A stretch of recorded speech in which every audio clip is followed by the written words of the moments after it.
Hello students. आज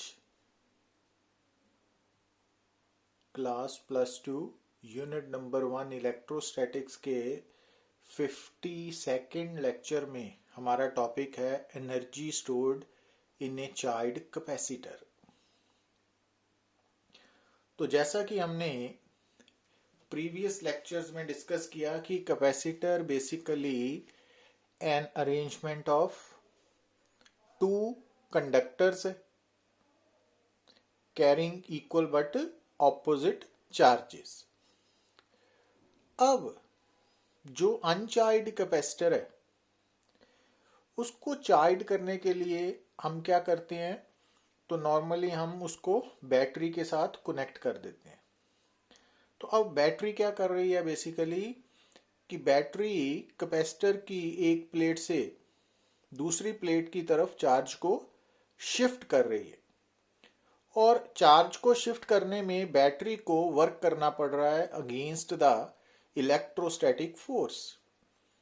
और electrostatic force क्योंकि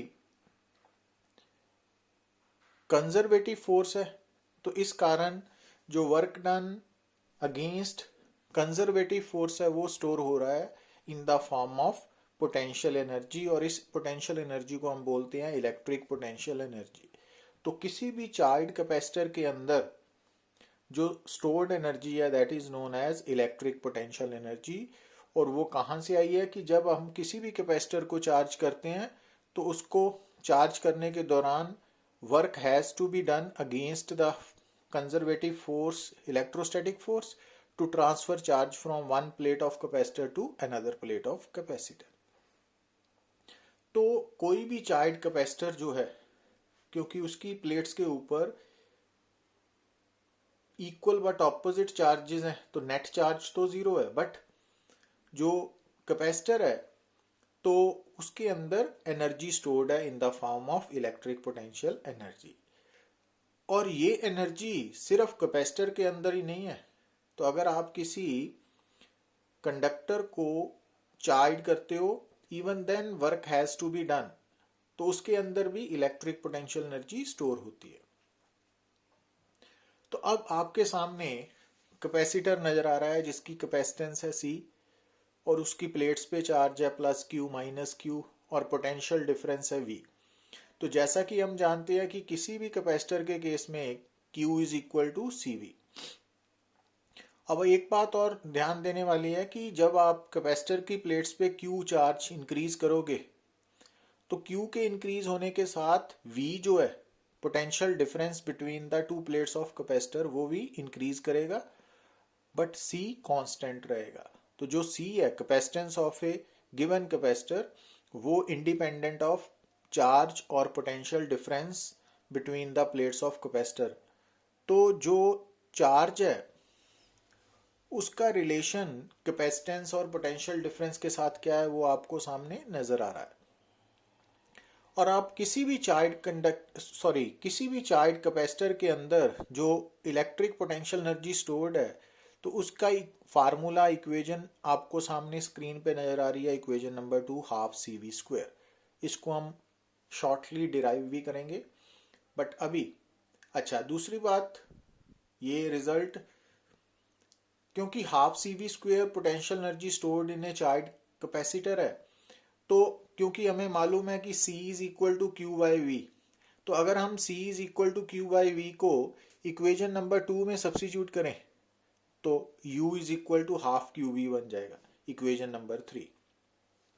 और अगर हम V is equal to Q/C equation number 2 में सब्स्टिट्यूट करें तो हमारे पास U is equal to ½ Q²/C बन जाएगा। मीन्स किसी भी चार्ज कैपेसिटर के अंदर पोटेंशियल एनर्जी की एक्सप्रेशन आप इक्वेशन नंबर 2, 3 और 4 कोई भी यूज कर सकते हो depending upon the given quantities. तो जो इक्वेशन 2 है वो रिप्रेजेंट कर रही है electric potential energy stored in a charge capacitor in terms of capacitance and potential difference, है ना। और जो थर्ड इक्वेशन है वो potential energy stored in a charge capacitor है in terms of charge and potential difference. और equation number 4 जो है वो रिप्रेजेंट कर रही है potential energy stored in a charge capacitor in terms of charge and capacitance. अब ये जो रिजल्ट्स हैं, नो डाउट ये कैपेसिटर के लिए डिस्कस हो रहे हैं, but same results are applicable to a charge conductor also. तो कोई भी चार्ज कंडक्टर है तो उसके अंदर जो एनर्जी स्टोर्ड है तो वो इलेक्ट्रिक पोटेंशियल एनर्जी है, और कितनी है, सेम एक्सप्रेशंस वहां पर यूज होंगी। तो ये बात आपने माइंड में रखनी है। अब इनको डिराइव करने के लिए हम सबसे पहले कंसिडर करते हैं uncharge capacitor having capacitance C. तो इस वक्त क्यू भी जीरो है, वी भी जीरो है। अब जब हम इस कैपेसिटर को बैटरी के साथ जोड़ेंगे तो वो बैटरी क्या करेगी, इस कैपेसिटर की एक प्लेट से चार्ज को दूसरी प्लेट की तरफ शिफ्ट करेगी। तो मान लेते हैं कि हर स्टेप में small amount of charge D Q shift हो रहा है। तो थोड़ी देर बाद क्या होगा कि कैपेसिटर की प्लेट पे charge plus Q minus Q, small plus Q जो है वो क्यू स्मॉल क्यू लिया हमने, माइनस क्यू भी स्मॉल क्यू लिया, और स्मॉल वी, दोनों प्लेट्स के बीच में पोटेंशियल डिफरेंस है। मतलब जब कैपेसिटर की चार्जिंग हो रही है तो हम ये मान रहे हैं कि अभी कैपेसिटर फुली चार्ज नहीं है। तो at any time during charging तो जो कैपेसिटर है उनकी दो प्लेट्स पे ऊपर जो चार्ज है वो प्लस स्मॉल क्यू है और माइनस स्मॉल क्यू है, और पोटेंशियल डिफरेंस स्मॉल वी है। तो charge on capacitor, potential difference और कैपेसिटेंस के बीच में relation Q is equal to C V use होगा ना। तो ये आपको याद रखना है। तो अगर आप यहां इस डायग्राम में देखो तो इस मोमेंट पे, इस वक्त जब कैपेसिटर की दो प्लेट्स के बीच में पोटेंशियल डिफरेंस स्मॉल v है तो कितना चार्ज ट्रांसफर हो रहा है, डी क्यू। तो जब हम इलेक्ट्रोस्टैटिक में पढ़ते हैं कि जब किसी भी चार्ज को हम एक से दूसरे पॉइंट शिफ्ट करते हैं थ्रू पोटेंशियल डिफरेंस तो work has to be done. तो वो वर्क डन कितना होता है, जितना चार्ज ट्रांसफर हो रहा है इनटू पोटेंशियल डिफरेंस। तो इट मींस इस केस में इस वक्त अगर कैपेसिटर की दो प्लेट्स के बीच में पोटेंशियल डिफरेंस है V और चार्ज ट्रांसफर हो रहा है डी क्यू, तो कितना वर्क डन किया डी क्यू चार्ज को ट्रांसफर करने में। तो क्योंकि d q small amount of charge है तो वर्क भी स्मॉल ही होगा। तो d W is equal to d q into V. अब V की वैल्यू इक्वेशन नंबर 1 से हम निकाल सकते हैं Q बाय सी।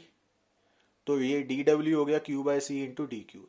तो अब अगर हमने टोटल वर्क डन कैलकुलेट करना है तो क्या करेंगे, हम इंटीग्रेट करेंगे। और इनिशियली क्योंकि कैपेसिटर अनचार्ज था तो Q जीरो, और फाइनली जब फुली चार्ज होगा तो Q कैपिटल Q। तो लिमिट्स लेंगे 0 टू Q। अब C कांस्टेंट है, बाहर निकाल लिया। अब Q डी क्यू को इंटीग्रेट किया Q स्क्वायर बाय 2, लिमिट्स है 0 टू कैपिटल Q, सब्सिट्यूट किया तो वर्क कितना करना पड़ा, Q स्क्वायर बाय 2C। अब ये वर्क डन स्टोर होगा by definition in the form of electric potential energy. So U is equal to half Q square by C। और अब यहाँ पे आप कैपिटल Q को CV के इक्वल पुट करके ये एक्सप्रेशन को हाफ CV स्क्वायर में भी कन्वर्ट कर सकते हो, जैसा कि हमने पीछे डिस्कस किया। तो ये डेरिवेशन है। तो ये पूरी कंप्लीट स्टेप्स हैं एक ही स्लाइड में। अब नेक्स्ट हम बात करते हैं इलेक्ट्रिक एनर्जी डेंसिटी की। तो इलेक्ट्रिक एनर्जी डेंसिटी बेसिकली क्या है, energy stored per unit volume. तो electric energy per unit volume, और ये एक स्केलर क्वांटिटी है, इसका सिंबल स्मॉल u और सबस्क्रिप्ट स्मॉल e है, और इसका SI यूनिट क्या है, जूल पर क्यूबिक मीटर। अब क्योंकि एनर्जी जूल है, वॉल्यूम क्यूबिक मीटर है। अब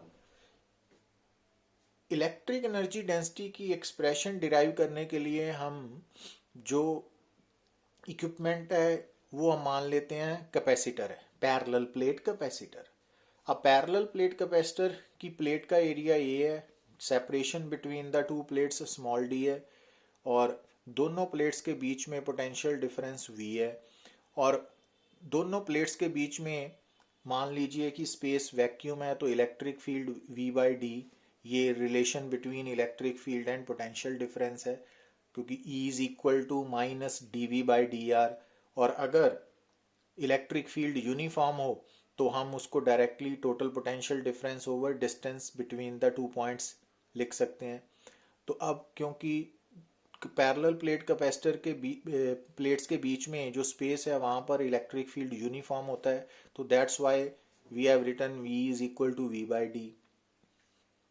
अब energy stored in charge capacitor क्या है, हाफ CV²। वॉल्यूम क्या है इसका, क्योंकि ये क्यूबॉइड की शेप में है तो वॉल्यूम A/d है, तो एनर्जी डेंसिटी क्या होगी, हाफ CV²/AD। अब जो V की एक्सप्रेशन है यहाँ से वो E/d लिख ली, सब्स्टिट्यूट कर दी, तो इक्वेशन नंबर 1 बन गई। अब पैरेलल प्लेट कैपेसिटर के लिए C क्या है, ε0 A/d। तो वो C को यहाँ पे सब्स्टिट्यूट कर देंगे इक्वेशन नंबर 1 में, तो ये बन गया। अब इसको सॉल्व किया तो UE क्या आ गई, हाफ ε0 E²।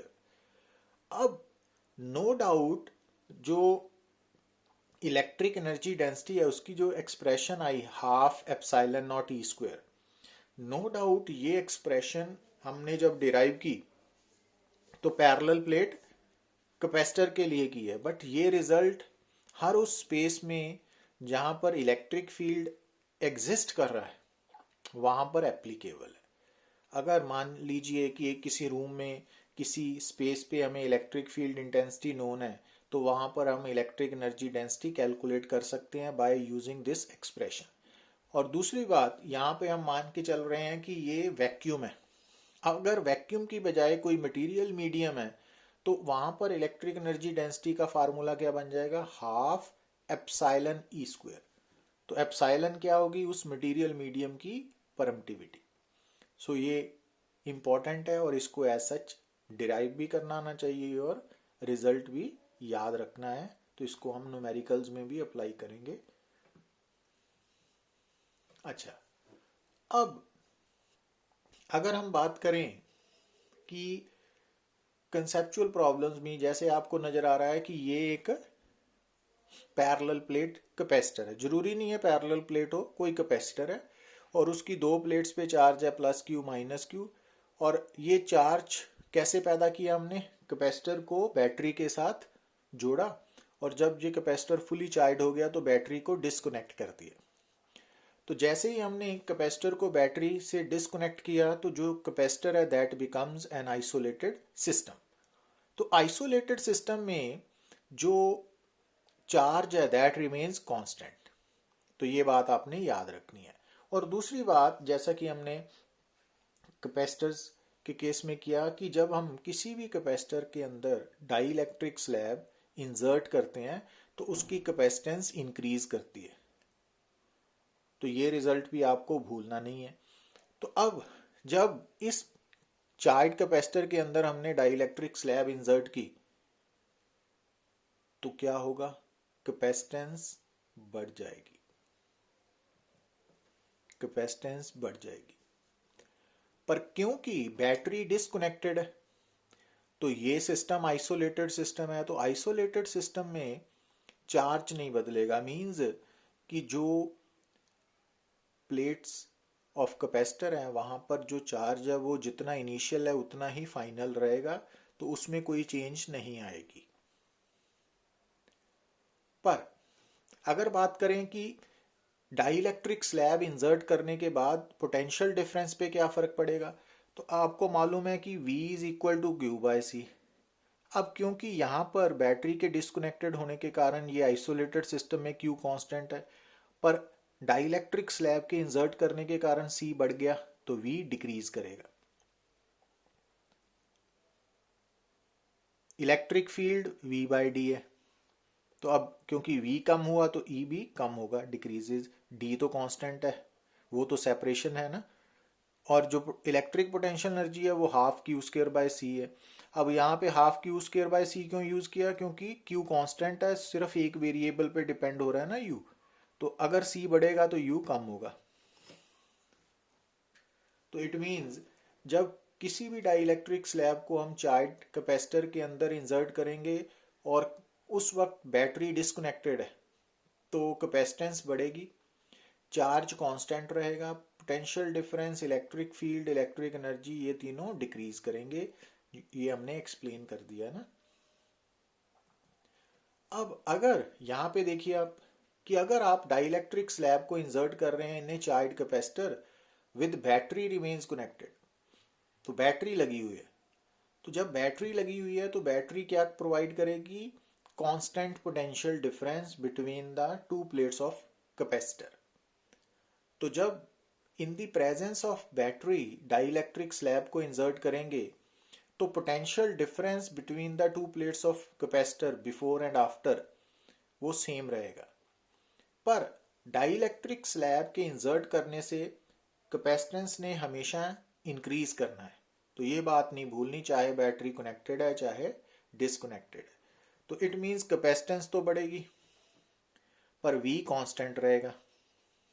अच्छा, अब क्योंकि चार्ज CV है, अब V कांस्टेंट है बट C बढ़ गया तो चार्ज भी इंक्रीज करेगा।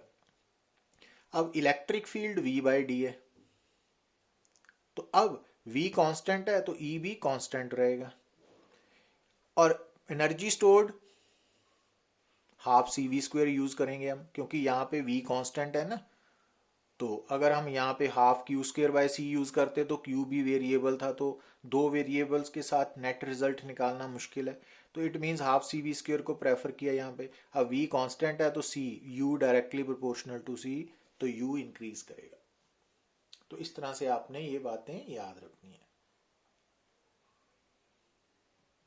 Thank you.